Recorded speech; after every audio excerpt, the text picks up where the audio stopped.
ఏ మనిషికైనా కానీ జీవితం సాఫీగా నడవాలంటే ఒక మనిషికే కాదు, ఒక యంత్రమైనా కానీ, ఉదాహరణకు ఏ రైలు బండో ఏదో ఉంది, రెండు చక్రాలు కూడా సమానంగా బ్యాలెన్స్డ్గా వెళ్తుంటేనే అది ప్రయాణం స్మూత్గా సాఫీగా సాగుతుంది. అది బతుకు బండి అయినా, మనిషి జీవిత చక్రమైనా కానీ, ఏదైనా కానీ ఒక మనిషి ప్రశాంతంగా ఉండాలన్నా, లేదు అతని జీవితం సాఫీగా సాగాలన్నా కానీ ఈ బ్యాలెన్సింగ్ అనేది చాలా చాలా చాలా ఇంపార్టెంట్. దీని గురించి అప్పట్లో శ్రీకృష్ణుడు భగవద్గీతలో కేవలం 2 శ్లోకాల ద్వారా మనకి చెప్పాడు.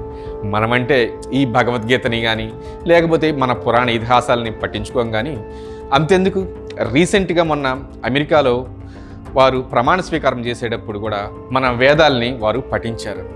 సో అది ఆ టాపిక్ పక్కన పెడితే, భగవద్గీత చదివినా విన్నా మనిషి జీవన గమనం మొత్తం మారిపోతుంది.